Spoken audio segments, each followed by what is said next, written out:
Hey, everybody, welcome. So, tonight's story is unfortunately something that a lot of people from the Essex area remembers, something that completely shocked a lot of people, especially a lot of the responders. But it's also something that could have been prevented. There's quite a bit of a backstory to this. It's a story of a married couple that begins in the summer of 1995. But unfortunately, it ends in complete disaster due to jealousy just a few months later. Here's a story of Mark and Betty Clark.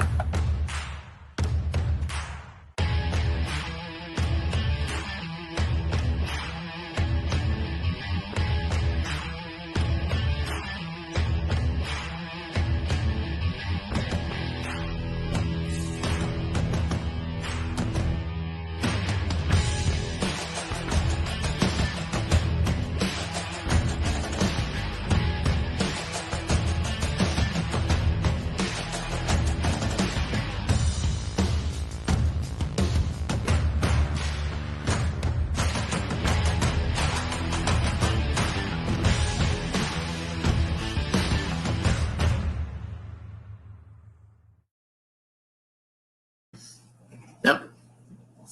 Mark and Betty Clark were a married couple that met in Ridgely, West Virginia.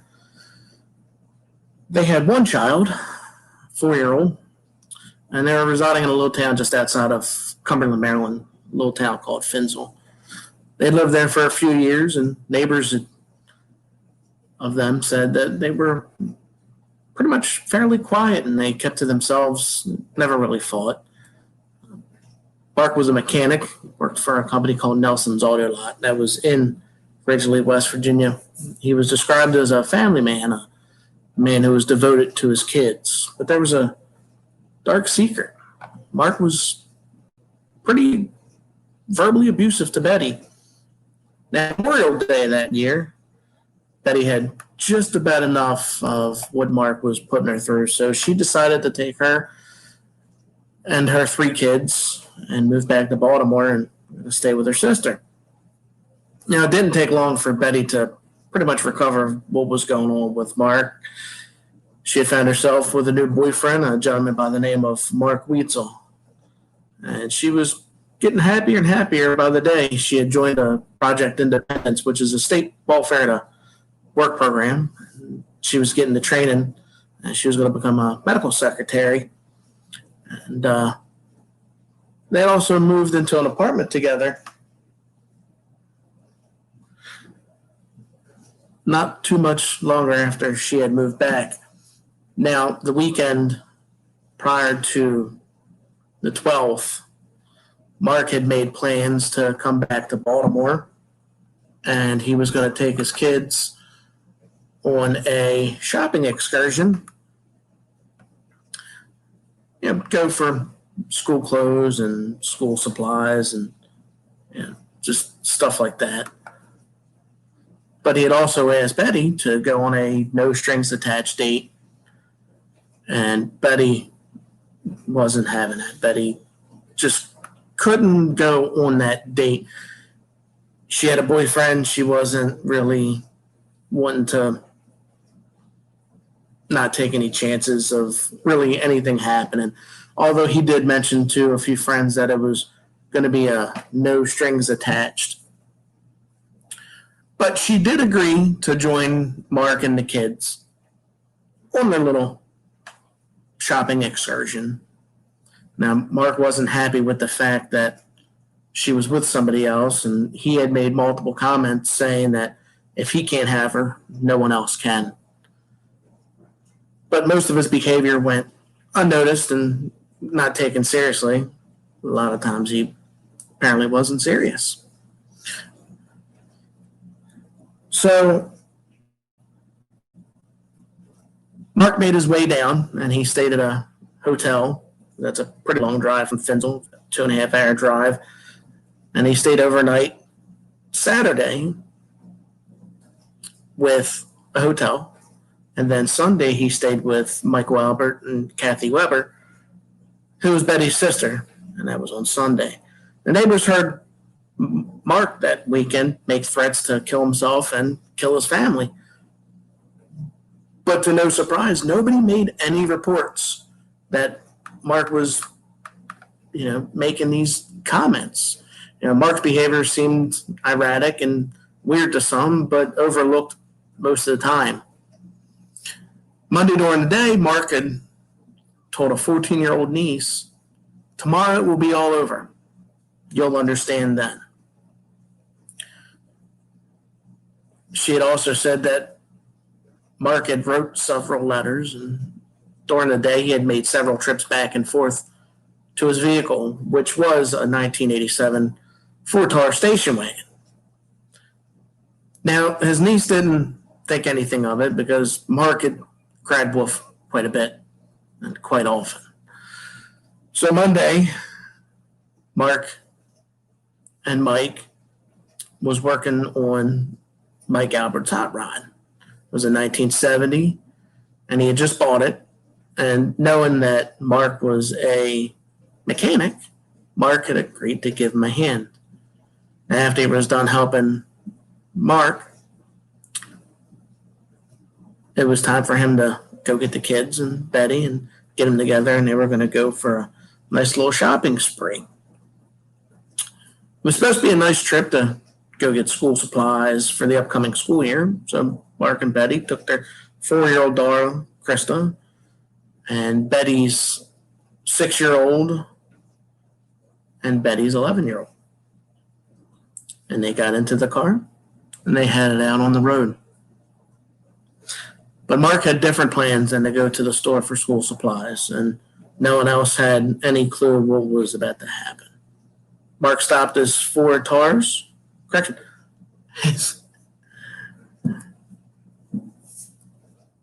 the station wagon, and he parked it right outside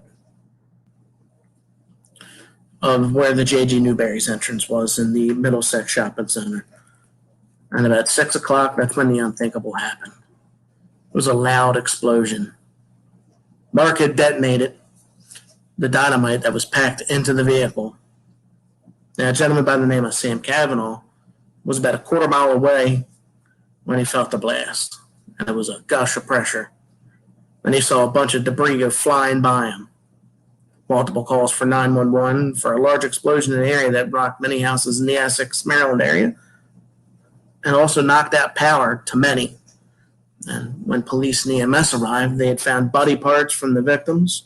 They were scattered 300 yards in each direction. The car was completely destroyed. As a matter of fact, most people thought that the car was actually a van, but it was a station wagon. But just then, when all hope was lost, they did see one person still alive, barely alive. But Betty's 11-year-old daughter, Melissa Ray, was still clinging to life. Fire department immediately called for a helicopter to transport her to Johns Hopkins Hospital. The car's glove compartment was found over a quarter mile away, and it's believed that's where he placed most of the dynamite. Pieces of the car and body parts landed in different neighborhoods surrounding the explosion. And the car and the bodies inside were unrecognizable. So Baltimore County called out their police cadets, the ATF showed up, the Maryland State Police showed up, and many other surrounding agencies searching the area for the evidence.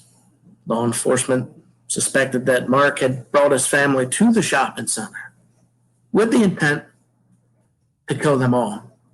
And it was dynamite that was suspected to be in the vehicle for his murderous ambitions.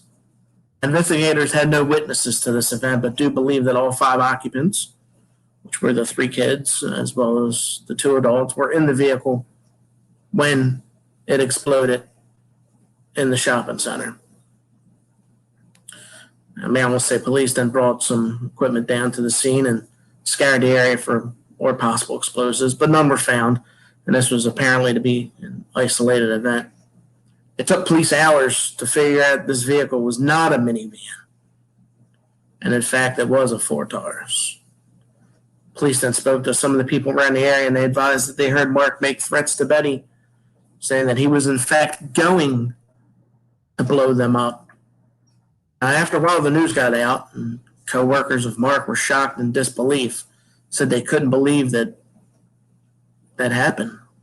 And they didn't believe that he would do that. Other neighbors said that they never heard him yell or get mad. He was described by many as a devoted family man who was always looking for a side job just to make some more money for his kids.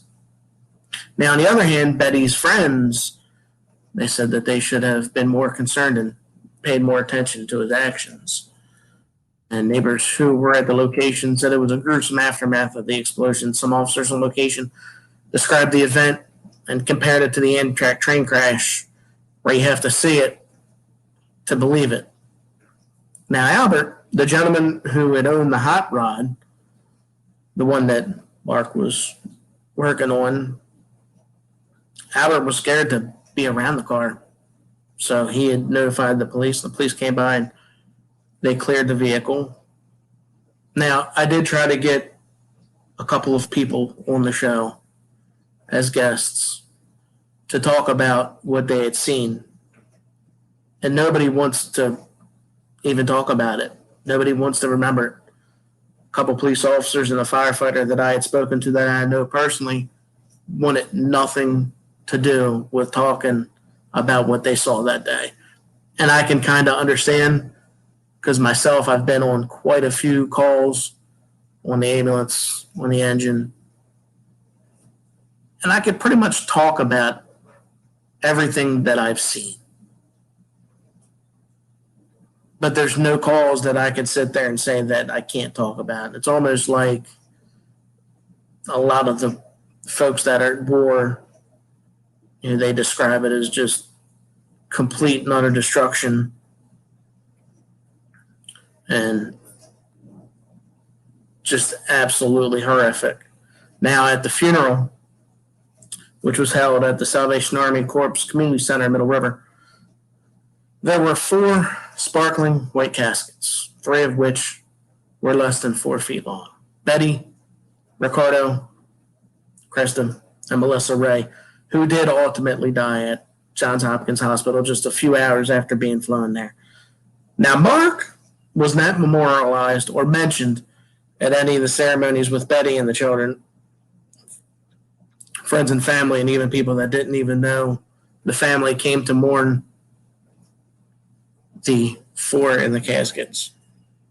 Now, at that time, Mark's family did not have any time or date when he was going to be buried or have a memorial of any sort.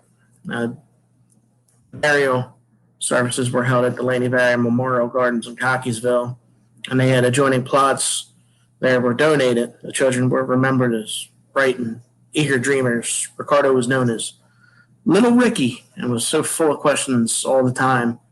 Major Georgia Henderson of the Salvation Army said that he was always asking what, if, and why. At the end of the service, they all decided to join in and sing a children's hymn. Yes, Jesus loves me. Yes, Jesus loves me. Yes, Jesus loves me. The Bible tells me so. Now, this is definitely something that could have been prevented. Domestic violence is way too big, and it happens way too often. Both sides, men and women. The majority of the time it is, unfortunately, the man. And I know that this was this was pre 9/11, where you have the saying, if you see something, say something. Now, there were multiple times when you had the opportunity, anybody had the opportunity during this whole ordeal to prevent this. Nobody that I can find in any of my research called the police and said anything. Everybody ignored the signs of this guy's wackiness. And why didn't anybody tell Betty? It was completely ignored.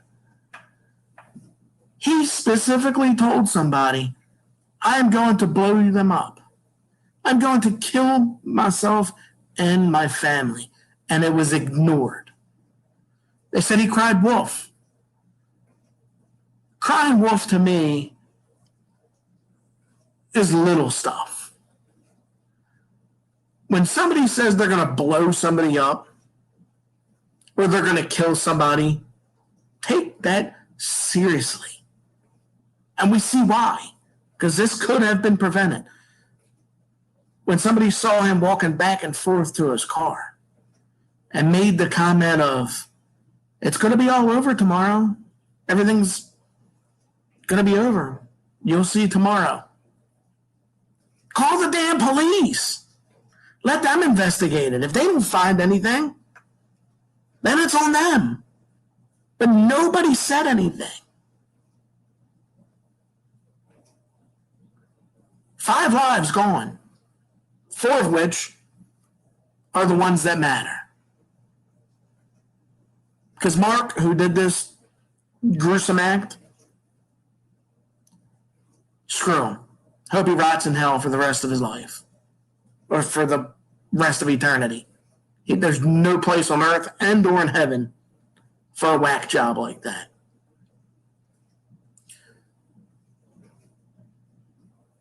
You gotta call somebody.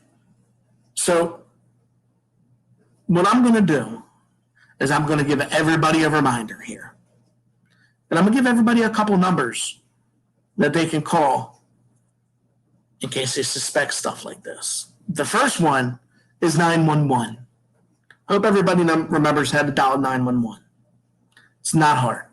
It's a pretty common number pretty much anywhere in the world, unless you go to some places, and it's 999.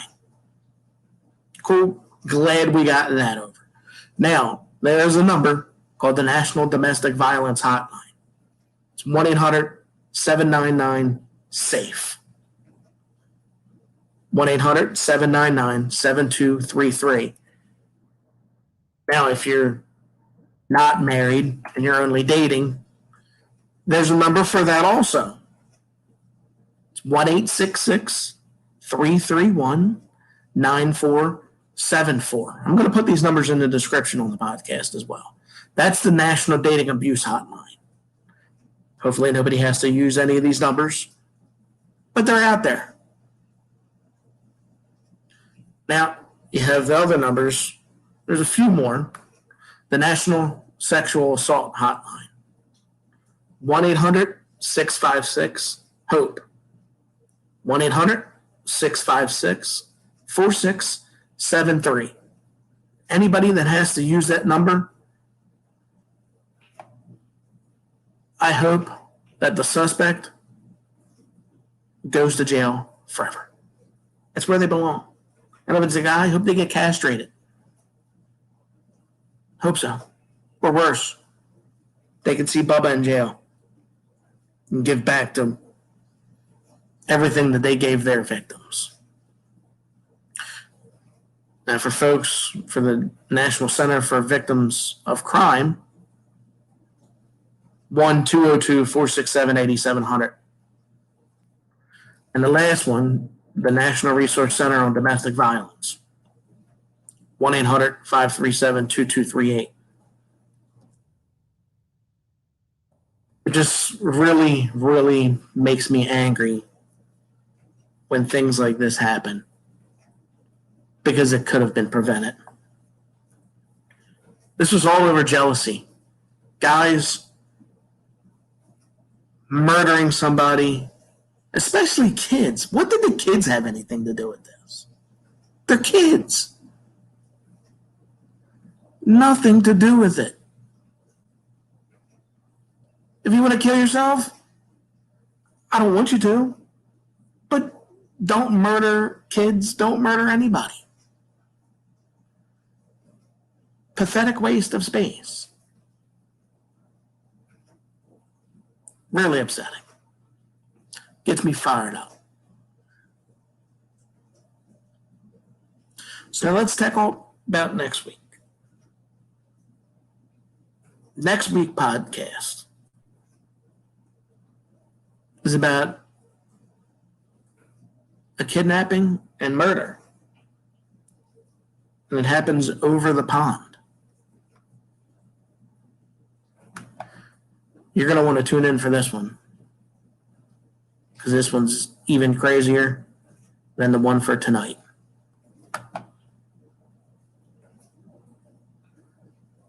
Remember, if you see something, say something. If you hear something, say something.